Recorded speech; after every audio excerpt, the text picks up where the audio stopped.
netika moko tozwa ki témoignage moko ndeko moko aye ko témoigner misala na ye tant ozo sala bafuta ka ye mbongo me aumilaka na mbongo ti tant tozo prier nzamba za ko révéler or si abotaki déjà na kati na monde des ténèbres na mwasi ya se amai et tant ozo sala misala na ye moye sala te pourquoi parce que bano bazana kati na mai baza ko réclamer mbongo wa papa na ye biloko na pourquoi pona bango na se na mai ba banda kokola.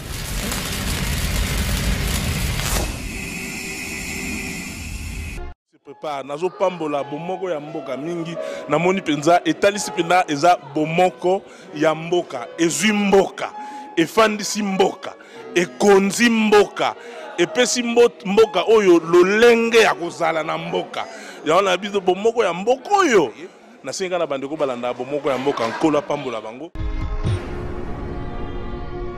Fidèles téléspectateurs, suivez désormais chaque jour sur votre chaîne YouTube Bomoko Yamboka votre nouvelle émission Bonzambe na Bomoko. Bonzambe ya Bomoko est une émission de qualité, de distinction et de pure réalité religieuse. C'est une émission bilingue pour permettre à toutes ces personnes de pouvoir capter le serviteur de Dieu qui par leur expérience vous parleront du Seigneur, qui par leurs expériences vous édifieront. Ils seront là, prêts à vous aider. Restez branchés, restez connectés. Chaque jour vous en saurez plus. Soyez bénis au nom de Jésus.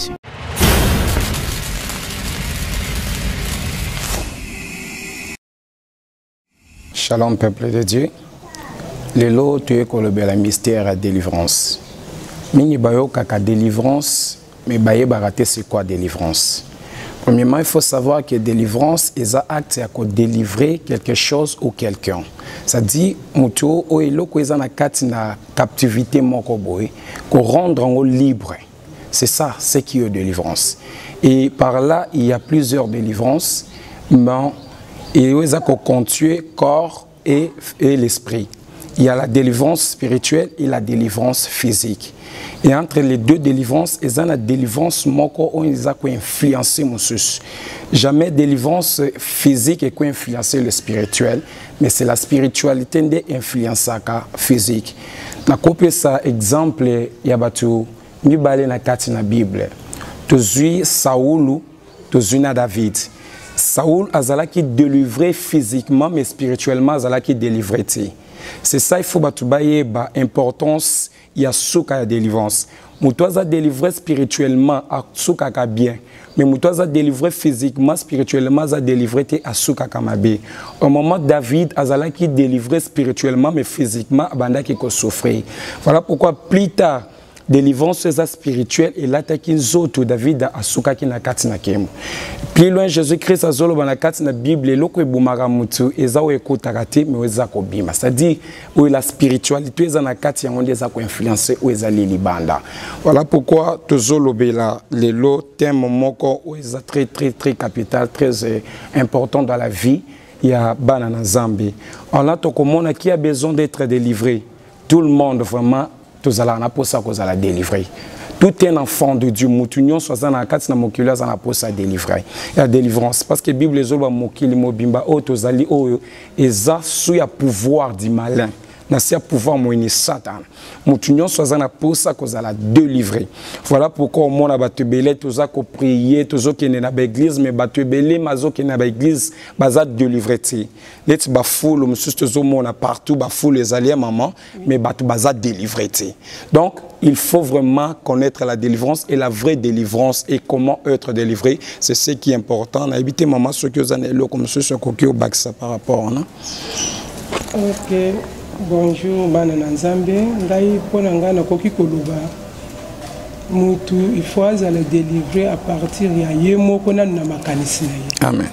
Po eloko eza makanisi ko kanisa ka pe bendela ka batu mikakatano. O sale yango na ko sala boyete mais à partir ya makanisi e bendi makamususu na zoto. Na ko koluba ndenge mususke mutu oya yambi Yesu Kristo mukolo mokonzi pe mobikisi. Admeka kolandela ko simba Yesu ne wana na ndenga bosolo azonga na simate azala lokolo moko na mai lokolo na mokilité soit ozana mokili landa mokili soit ozana na kibunzambe landa nzambe pozala totalement délivré parce que mutu oya simbi Yesu Kristo a kozala déjà délivré spiritualité ozoka papa à cause déjà délivré. Daki bu mutu boy comment naka mutu a déjà délivré. Na oy na ba acte yo akometaka na ba vendre le pe na bato na ko lala boye o sambeli o sali tout d'abord nous avons pris cet exemple moko papa. Nazaki na église mercredi passé na moni ba yelinga mama moko abukomaki loboko boy. Loboko wana paralysie makasi ya makasi penza. Nathalie boye na vie Seigneur Jésus o makamni mama o ya sambela. Et que lingi kolobate ke batnus ba ya église tant ba ya église pasteur ba sambela na bosol. Mama wana bokomone na bilili asali makambo moko incroyable. Ayaka prière chaque jour. Amona na kayaka ba veiller tozaka na tolala kana ba veiller bangomba soit disant moi na nzambe nzoka quelque part asala ka moi mbebe muke na délivrance na to sambel même pas 30 minutes nzamba bikisiye elingi kolobake nzambo alinga kabiso makasi soko yambi Yesu nde délivrance ya liboso papa. Tant maman bakoti na ye awo to bani ko sambela na sambeli maman na imposer maboko yo kendaki na émission beska ba benga ki wana ozala kiti to sambeli milimu mabe ye ko bimana mama wana ke bakotela ki ye kaka pona orkei tango alati elambasika mama na biso wana musane ko sala orkei alata kasoki alati elambasika amatisi orkei yango ndengai pe na kotiye. Oui, orkei ezalaka bien te na koyi kolobake na makanisi yango na zoyebisi bino makanisi ebendelaka biso makambo ya mabe eyeli nini na makanisi ntango alati makanisi atali alati bien fort lokola bavandise na leka esika akei kolekela na esika bato wana mungunu ele mosusu wana bango pe baprofite bakotisere na biso wana. Mais ce qui est sur Naya Tambole la Kamataka Kitete, oyoki ke serwana afingi mutute, serwana ameli masangate, serwana akena bundumbate, mais à partir ya makanis. Et bendelier bitumba. Il faut que yeba ndengeni no koki ko zala pose la emporter na vagnon sauté. Il faut que vous allez délivrer un esprit. Vous allez déjà délivrer. Nandengeni délivrance autozolo bela na yesika oyo pastor eza délivrance oyo muto akoki kozala soki na nyonso azosala tie nanu Jésus-Christ en première position na nyonso akoki kosala amonika Jésus-Christ en première position na lati pona Yesu naza na poto c'est Jésus oyo asalinga pona zala benda makanisi na yo tout d'abord et pas Jésus-Christ pour ne pas éviter bamipepegnon, c'est ça le vrai terme. Voilà, na ko préféré toujours moi histoire moi qu'on a quatre na Bible pour tout développer bien délivrance. Tout ça na livre Genèse 19, je crois isa histoire banana Nzambe belé bayebi na koki kotangango Bible lobi. Les deux anges arrivant à Sodome sur le soir et Lot était assis à la porte de Sodome. Quand Lot les vit, il se levant pour aller au-devant d'eux et se prosterna la face contre terre. Puis il dit, « Voici mes seigneurs, entrez, je vous prie, dans la maison de votre serviteur et passez la nuit. Lavez-vous le pied, vous lèverez de bon matin, vous poursuivrez votre route. » Non répondu les anges, nous passerons la nuit dans la rue. Mais l'autre les pressant tellement qu'il le vira chez lui et entra dans sa maison. Il les donnait un festin, un fil qui est du pain sans lever, et il mangea. Il n'était pas encore couché que les gens de la ville, les gens de Sodome, entouraient la maison depuis le petit jusqu'au vieillard. Toute population était en courant. Dans cette histoire, Nazoli Nakotali sa délivrance et Andekomoko Lot. Bien-aimé Bazol, c'était le temps du soir, Nde ezalaki na kati na porte à Sodome na Gomorrhe. Et tant on a kati na porte na l'autre ça monaki batu mibale baza kokota. Je ne pense pas que nous ezalaki batu liboso o nani l'autre ça monaki parce que c'était dans les portes de ville ezalaki na batu belé babandaki kokota na kati na porte. Mais l'autre qu'est-ce qui a fait que nous a remarqué que batu mibale oyo baza batu moko baza extraordinaire. Baza batu moko o baza normalité. Et Bible lobi alongo bisika zalaki pour aller se prosterner devant les deux anges. Bien aimé dans le Seigneur, la délivrance baluka kayango. Si tu veux être tu osana posa kozala délivrer, il faut pas rester na kati nesika moko. L'autre azalaki na kati na terre moko ezalaki motu. Sodome na Gomorrhe, eza prison, eza bowumbu biseka nzambe akitaki pona ko détruire mboka wana.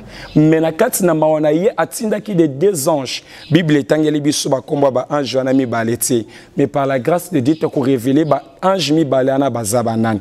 Tout simplement pour dire ba des anges wana eza la loi et la grâce. Na kati na vie mona na nzambe tant nzamba ka pona ko délivrer atindaka batu mibale. Atindaka la loi et la grâce. Tout comme na koloba Moïse na Seigneur Jésus-Christ. Voilà pourquoi mon akitan loi Moïse yaki ezalaki pona ko boma metan Yesu yaki ezalaki pona ko pesa bomoy.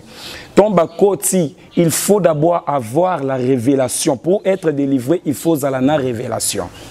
L'autre alonge bisika zalaki accueilli ko fuka malibosu ya batu o mi bala monaki abengi bango mais Seigneur je vous prie beaucoup na kati na ndako ya serviteur na bino. Pourquoi azalaki na posa lo biko ekota na kati na ndako na ye. Si tu as besoin d'être délivré, il suffit ko benda ko kende ko luka lo biko ekota na kati na vina yo.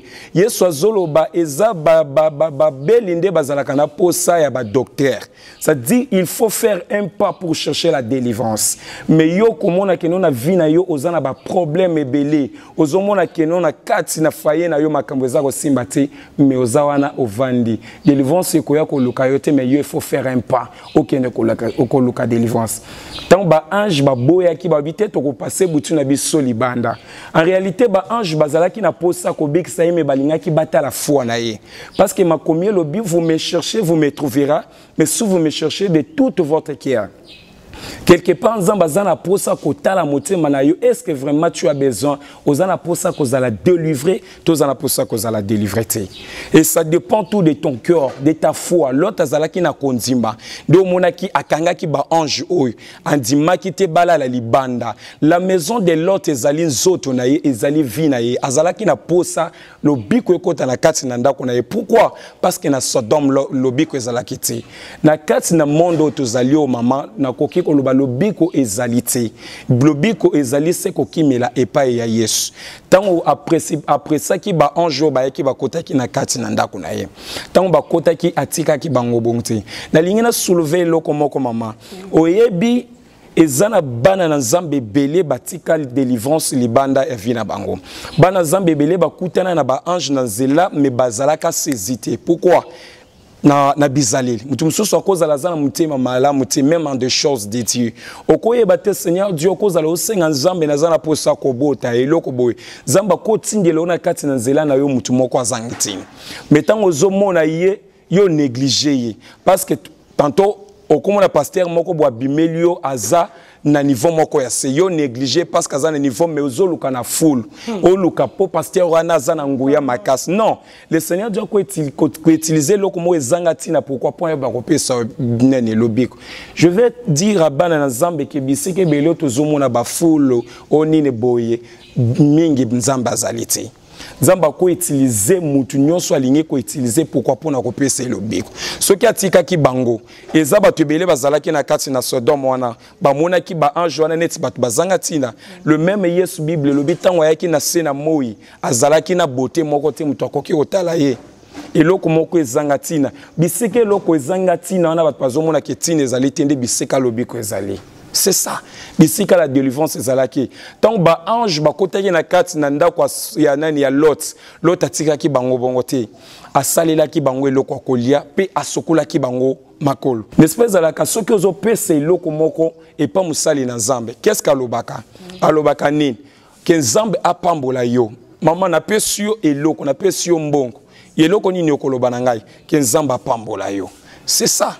nzambe nde azopambola ntongo ozopesa ngo eza epa mutu te opesi mais eza epa nzambe nde opesi bamingi bamonaka ntango bazoya koluka délivrance meme epa basali na nzambe bamonaka basali moi ça me fait mal autant que non lelo bana nzambe bazokimela lisusu epa yesu te bakomi komona trop bato bakomi o nzambe ya tata na ngai o nzambe obo non délivrance eza nzambe nde adelivraka ntango ozwi conscience na yo na foi na yo opusani liboso na nzambe ondimeli c'est alors nde okomona délivrance na yo na yebiti mama soki oza na eloko mosusu ya kobakisa nga nakoki kobakisa merci pasteur nakoki kobakisa likambo oyo ya délivrance ya basi surtout elinga na cœur ke basi oyo babotaka te ekoki kozala mwasi mosusu à partir ya bafemme de nuit e bamari de nuit mibali mpe à partir ya bafemme de nuit batikeli bango basemence moko ya mabe na kati ya nzoto yango nde koki kolia keke osalake moya ya bota eza te nazobeta sete na place wana bamama oyo babotaka te esengeli baluka délivrance na bango est-ce que bakutanaka na bomwana na bango na bamari de nuit te ya mibasi pe mibali pe est-ce que bakutanaka na bafemme de nuit te likambo wana naza prophétesse nzambe alobelaka nga plusieurs fois mpona likambo ya kokutana na mobali ya butu soit mwasi ya butu bato wana balongolaka kobota ya moto boye parce que ntango ozolata oloti olali okushe na ye osali na ye makambo wana basani wana na ntongo nango papa yo oza mwana moke okoyeba teke nakokende koluka délivrance na ntongo nango okoyeba teke likambo mosusu ekomaka na baage ya moke wana ekomi habitude moto wana yako asepelisa nga lobilobi na loteki na botaki se bana oyo nzambe apesi yo na likuboza na bango yango nde bakendaki na biloko wana esengeli baluka délivrance na bango bazongisa makanisi na nsima nazoprofite ya kobeta sete kolobaki oyo nyonso azoluka kobota oyo nyonso azoluka nzambe asele miracle ya délivrance ya solo ayamba yesu lokola mokonzi mpe mobikisi abenga nimero na biso tosambelela ye azwa délivrance na ye abota surtout likambo ya baoyo babotaka te likambo ya baoyo babotaka te na baoyo bamonaka kaka basi ya butu na mibali ya butu s'il vous plaît babenga na nimero na ngai 082 725 690 9 à la fin. Je répète mon numéro 082 725 690 9 à la fin. Soit pasteur, okoko pesa pe numéro na yo babenga papa parce que il faut to sambila basio babota ka nzambe alobelinga pona likambango ebele bakuta ina pasi wana partir ya basi ya butu na mbali ya butu mais bazui délivrance okoko yebisa bana nzambe. Oui nakolinga vana pesa numéro na bakisa na o mama lobi. Vous savez, bien aimé dans le Seigneur, les lots batumingi bakutani na kati na ba problème ezana kotambola na bango. Tango kotambola na yo tambwisaki vraiment vie na yo mabe mingi bana na nzambe tozana posa kozala délivrer mais tozo tambwisa vie na biso comme il faut. Il faut d'abord se dépouiller de certaines de choses pour être délivré, c'est-à-dire comme maman lobi. La vie na yo otambola ki mutu oazana mari de nuit akozala na kimia te na kati na ndako alibala na ye. Akokite kosala ndako na ya libala na ye kozala na kimia te. Pourquoi? Parce que mobali ya butu azoya azako sepela na ye. Il faut azala délivrer de cet esprit-là. Lelo omona mutu mususu na ndako na ye complications ezali c'est pourquoi? Parce que l'esprit de délivrance nani mari de nuit aza ko contient na kati na esprit. Aza délivré spirituellement. Moi physiquement vraiment boy à mon ezati. Neti ka moko tozwa ki témoignage moko ndeko moko ya ko témoigner.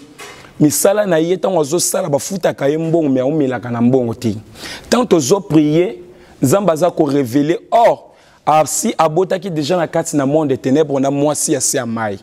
Et tant ozo sala misala na ye moyen sala te pourquoi parce que bano bazana kati na mai bazako réclamer mbongo wa papa na ye biloko wana pourquoi pona bango na se na mai ba banda kokola plus tard komona ba biloko bon si oza na esprit wana okozala réclamer pe na monde des ténèbres plus tard omoni vie na yo mokuse okufie pourquoi parce que oza na mwasi moko aza na kati na mai wana yo zo sepela na kati na buto zo mona na bimaki na mwasi moko wa mundele et ko détruire vie na yo lelo la majorité ya ba congolais jour nazalaki ko bondela nzamba zo ebisangai mikolo tozo kende liboso et kozala passe pour ba jeune belé babala pourquoi parce que baza procédé par esprit ya mari de nuit pe ba femme de nuit yango ezako détruire vie ya ba jeune ebelé moyen to mona e bomona makambo ya malonga et kende liboso ezalité il faut être délivré de cet esprit là.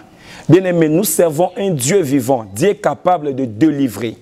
Notre Dieu délivre. Le lengi mama lobi ceux qui osent na posa au mona loboko na nzambe ndimela Yesu lokola mokonzi pe mobiki sina yo. Pe benga na kati na ba numéro oyo ko hésiter te nzambe na lola akozanga te ko visiter yo. Bien aimé, to salela kamaite to salela yelo komorote mais to yebi nzambe wazali kolo pe to yebi pouvoir na ye pe makasi na ye si tu crois de tout ton cœur okomona bikama bisika ozali non numéro na biso soki olingi obenga le pasteur numéro nanga eza 081 53 39 926 081 53 39 926 Bible et lobi que notan watinda kabasali na ye azana pouvoir ou ezali ko accompagner bango bo benga nzambe na lola akotika bino te akobenga bino eza o nazalaki nango na ibite mama solo kwa baksezali.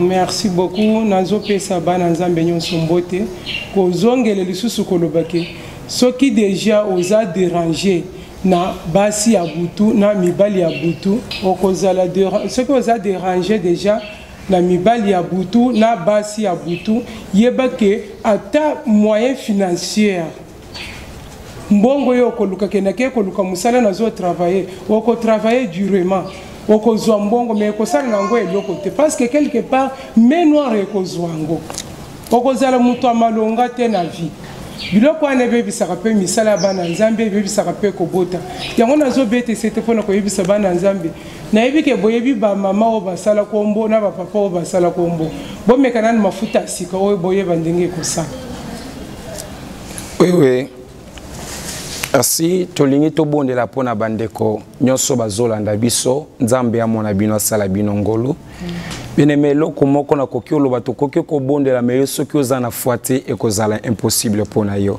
sala lokola mwasi wa bandaki kotanga makila alobaki soki na koki ko simbela mbaya Yesu ya pamba nzoto na yeti na kobiki sama na bin nzambe o atambola kana biso batu ebele bamona loboko na nzambe batu ebele bamona miracle na nzambe bisiko zali kolanda biso soki ozana problème ata soki ozana opération moko batu basiba déclarer déjà pour na yo que non et pas ba docteur que solution ezalité simba kondima bisika ozali nzambe na lola za ko visiter yo tozo sala lo sambo bisika ozali pour puissance na nzambe za ko simba yo pe za ko délivrer bisika ozali le Dieu toza ko salela nzambe kaka ya Congo te azanzambe ya Kinshasa te azanzambe ya Awate azanzambe ya partout bisika nyonso zota la biso ezala partout dans le monde entier yebaki puissance na nzambe za ko simba yo pe za ko délivrer yo na kombo na Yesu Masia simba motema na yo tozobondela Éternel, le Dieu des armées tout-puissant,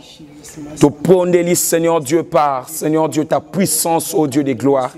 Na bomo eba bien-aimé on kolanda biso Seigneur de partout dans le monde entier. Seigneur ezana ba oyo ba komi na suka nzambe na lola.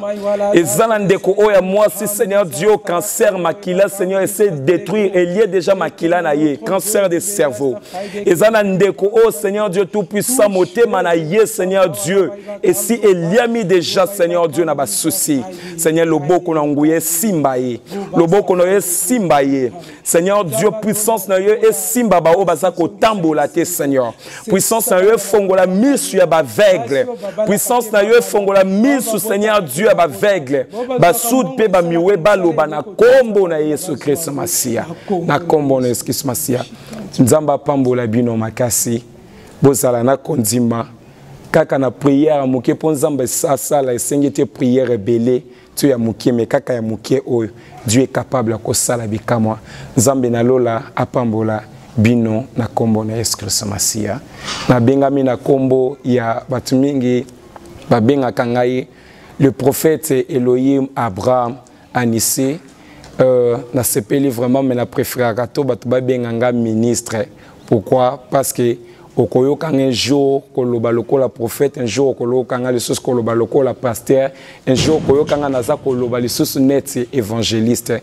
Na préféré kamingi kombo ya ministre Elohim Abraham Anissé. Merci vraiment. Ngai pe na opesa bai na pamboli bino na motema na nga moko na yebi ke miracle ekoti déjà na kati na ndako na bino. Merci ndenge boyambi biso na kati ya bandako na bino. Ngai kombo na nga Béatrice prophétesse.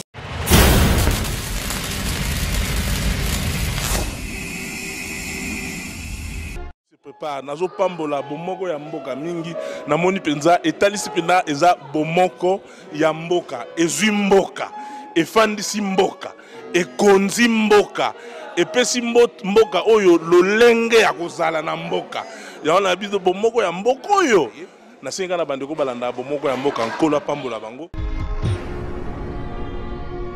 Fidèles téléspectateurs, suivez désormais chaque jour sur votre chaîne YouTube Bomoko ya Mboka votre nouvelle émission Bonzambe na Bomoko.